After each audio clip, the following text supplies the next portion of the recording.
Muy buenos días chicos de sexto de primaria y bienvenidos a una clase más de personal social. En esta oportunidad vamos a trabajar el gobierno de Manuel Odría, un gobierno que se extendió de 1948 hasta 1956, por un lapso de 8 años. Es por eso que este gobierno se le conoce con el nombre del Ochenio. Recordemos que Odría había llegado al poder tras darle un golpe de estado al presidente Bustamante y Rivero. Este militar llegó al poder también aliado con un fuerte sector de la oligarquía peruana. Además, recordemos que en este régimen el Perú va a estar muy cercano económica y políticamente a Estados Unidos.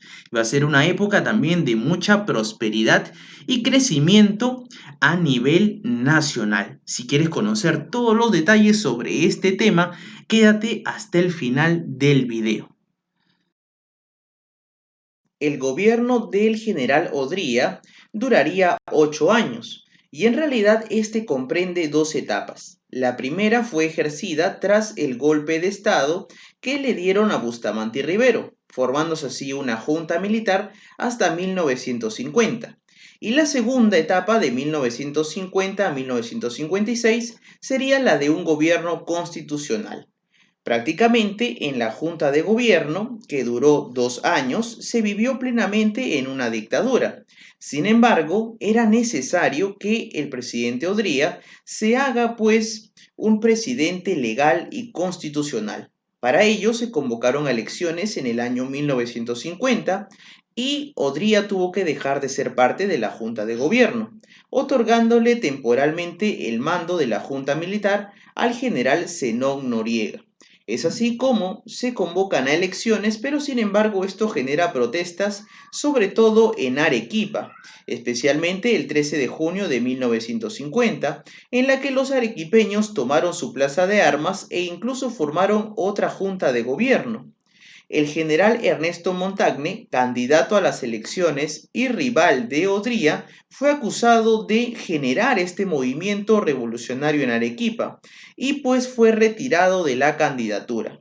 El Jurado Nacional de Elecciones desconoció su inscripción y es así como Odría sería el único candidato en 1950, llegando a ser presidente constitucional hasta el año 1956. Una de las primeras necesidades que tuvo el gobierno de Odría fue tratar de controlar la convulsión social que se generó en el Perú a razón de la influencia del Partido Aprista y el Partido Comunista del Perú. Es por eso que Odría decidió crear la Ley de Seguridad Interior en julio de 1949, que le permitía la persecución política tanto para el APRA como para el Partido Comunista Peruano. Estos partidos fueron puestos fuera de la ley, o sea, eran totalmente ilegales en el marco del gobierno de Odría. Esta ley de seguridad interior liquidó el Estado de Derecho, afectando el desarrollo de la vida política, de la vida cultural e intelectual de nuestro país. Es más, la isla del Frontón, un peñón de roca de 1 kilómetro cuadrado, ubicado a poca distancia del puerto del Callao, sirvió de cárcel para varios dirigentes políticos y periodistas. Mientras tanto, en las calles de Lima hizo su aparición el carro Rompemanifestaciones, que lo ves en pantallas, bautizado como el Rochabús, por la población. ¿Por qué tiene este nombre? Fácil, chicos, porque este nombre se le puso en alusión a Temístocles Rocha, que en aquel entonces era ministro del Interior del presidente Odría. La Ley de Seguridad Interior suspendía las garantías individuales, con lo cual el gobierno se encontraba en libertad de poder allanar domicilios, arrestar a cualquier persona, encarcelarla, desterrarla, entre otras medidas, por el simple hecho de una denuncia, debiendo el acusado tratar de probar su inocencia aunque fuese muy difícil. Incluso, el presidente Odría emitió una orden de arresto contra el líder del partido aprista, Víctor Raúl Haya de la Torre, pero este se refugió en Embajada de Colombia, nada más y nada menos que por 63 meses, del 3 de enero de 1949 hasta el 5 de abril de 1954, para evitar ser capturado por el presidente Odría. Con el lema Salud, Educación y Trabajo, el presidente Odría realizó una política social basada en una frase, hechos y no palabras, que consistía en una ampliación de infraestructura y la cobertura de servicios públicos. De esa manera se realizaron obras muy llamativas y de carácter social que le demostrarían a la población que el gobierno se preocupaba por ellos, generando así el famoso estado de bienestar. Aquí en pantalla tienes una serie de obras que yo te voy a ir explicando a continuación. Durante el gobierno de Odría se destinó a la educación el porcentaje presupuestal más alto del siglo XX. Se creó el Fondo de Educación Nacional, en donde el ministro Juan Mendoza modernizó el contenido de los cursos, implementando una reforma curricular. Además, se atendió a la formación y se elevó los salarios de los docentes. Incluso se dotó al Ministerio de Educación de un moderno edificio situado frente al Parque Universitario, muy cerca a la Avenida Abancay. Actualmente, ese edificio es sede de algunos organismos judiciales. También Odría implementó en el calendario cívico el Día del Maestro, estableciéndolo el 6 de julio. El presidente Odría, preocupado por la educación, quería hacer más extensivo este servicio a cada vez más peruanos. Por ello, ejecutó un vasto plan de construcción de locales, las llamadas grandes unidades escolares, que se asemejaban mucho a los cuarteles militares de la época. Entre los más conocidos teníamos a Melitón Carvajal, Alfonso Ugarte, Teresa González de Fanning, entre otras instituciones educativas, algunas manteniéndose hasta la actualidad. También, por ejemplo, fundó varias escuelas primarias, institutos pedagógicos de varones en Chosica y de mujeres en Monterrico. El Ministerio de Educación, como ya lo habíamos mencionado, también se modernizó a gran escala. El presidente Leguía quería hacer evidente el progreso económico que estaba teniendo el Perú en aquellos años, y pues no encontró la manera más oportuna de hacerlo que a través de la construcción de edificios públicos, como lo fueron en su momento los ministerios de Hacienda y de Trabajo, dotados de edificios muy modernos, y también una obra cumbre relacionada con el deporte más conocido de nuestro país, y es que en aquellos años se construyó el moderno Estadio Nacional de Lima, que sería remodelado en el año 2011 en el segundo gobierno del presidente Alan García Pérez. En el ámbito social, el gobierno del presidente Odría desplegó una amplia y permanente labor en beneficio de los sectores más necesitados, en particular de aquellos ubicados en las zonas más populosas de Lima, en las barriadas capitalinas. Fue una actividad de carácter asistencialista, o sea, se atendió principalmente los problemas de la mujer y del niño, como de las personas económicamente más necesitadas y vulnerables, con evidentes réditos políticos. En esta tarea, el presidente Odría no estaba solo, contaba con su esposa, doña María Delgado, quien fue presidenta de la Central de Asistencia Social. También en aquellos años se estableció el seguro social obligatorio para todos los empleados, el salario dominical, o sea que te pagaban los días domingos y ya no era una obligación trabajar esos días, y la ley de indemnización por accidentes de trabajo. Además, dentro de las medidas sociales más importantes, Odría le permitió a la mujer participar de las elecciones presidenciales, un hito total en nuestra historia.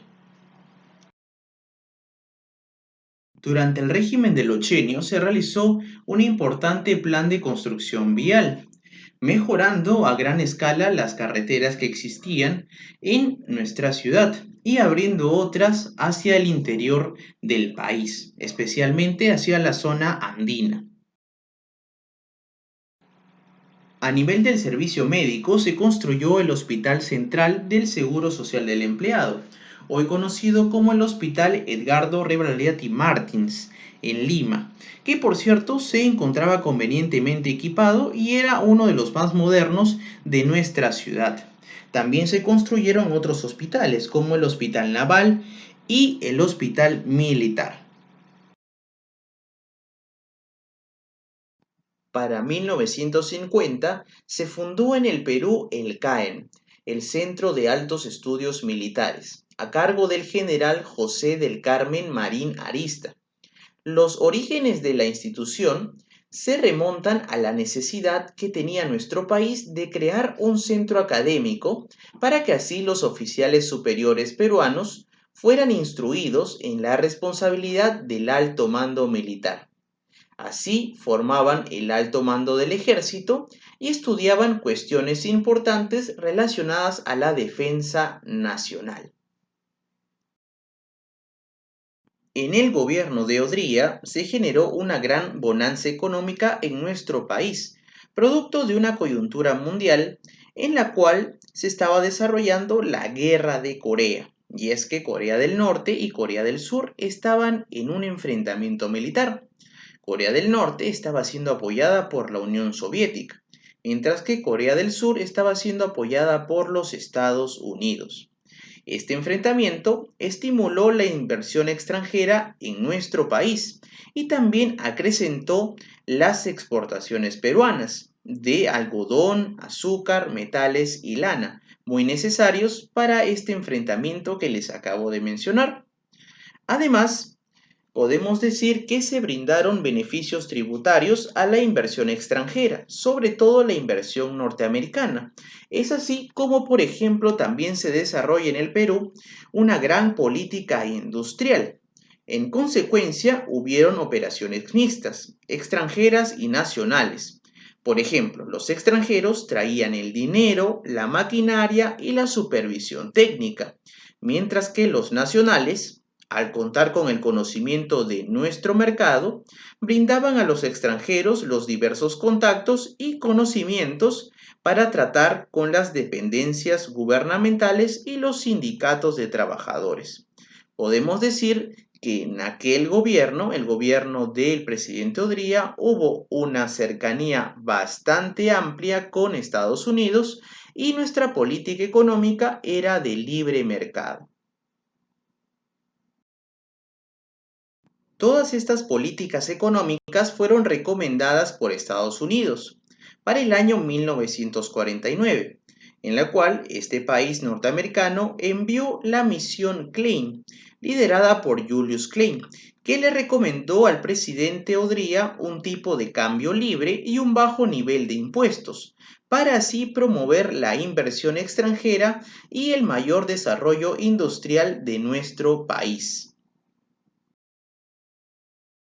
El Perú desde los años 40 vivió un considerable crecimiento poblacional, esto debido a que se empezó a reducir la tasa de mortalidad infantil, se mantuvo también una alta tasa de nacimientos y se empezó a controlar de manera adecuada las principales enfermedades infecciosas de la época. Además, se dotó de un buen servicio de agua y desagüe en las principales zonas urbanas. En líneas generales, el Estado mejoró mucho la calidad del servicio brindado y la educación no era ajena a esto. Sin embargo, estas mejoras eran solamente destinadas a la población alfabeta en el Perú, que obviamente vivía en las áreas urbanas o en las principales ciudades. Obviamente tendríamos que mencionar a Lima como la ciudad capital y el centro del desarrollo, especialmente en el régimen del Ochenio. Pero estas características que les acabo de mencionar van a traer uno de los principales problemas en nuestro país. Esta situación va a propiciar una masiva migración del campo hacia la ciudad, de la sierra hacia la costa. Esta migración convirtió al Perú, al cabo de unas décadas, en un país con un perfil predominantemente mestizo, urbano y costeño. Tenemos que recordar que el campesino o el poblador serrano va a migrar hacia la costa por diferentes factores. Número uno, porque económicamente no se encuentra estable, ya que la agricultura, que era la principal actividad que desarrollaba, se había visto muy disminuida, ya que tenía que competir con los productos importados de otros países. Además, en la zona andina, tanto el servicio de educación como el servicio de salud se encontraban bastante atrasados y veían en Lima la oportunidad de poder mejorar su calidad de vida. Y también tenemos que recordar que la educación va a ser un factor muy importante, ya que estos pobladores andinos van a buscar que sus descendientes, sus hijos o sus nietos, puedan desarrollarse a nivel profesional y mejorar así el estatus social que ya poseían en su momento. Es así como con la migración, ellos al llegar a Lima o al llegar a otras ciudades importantes del Perú, no van a tener dónde vivir, no van a tener un trabajo estable, por ende no tienen ingresos y van a empezar a sobrevivir en las áreas urbanas, generando así, por ejemplo, las primeras invasiones en Lima, también, por ejemplo, desarrollando la venta ambulatoria. Es aquí donde surgen, por ejemplo, los primeros vendedores ambulantes y surgen también las primeras barriadas. Así, por ejemplo, el origen de la primera barriada en Lima se remonta a la invasión del Cerro San Cosme en 1946. De esta manera, ante el creciente desarrollo de la migración, su nulo acceso a créditos bancarios, el comercio ambulatorio, entre otras características, crearon la impresión de que Lima se estaba desbordando. Surge así el término de desborde popular, que más adelante se le va a bautizar con el nombre de pueblos jóvenes por el presidente Belaúnde.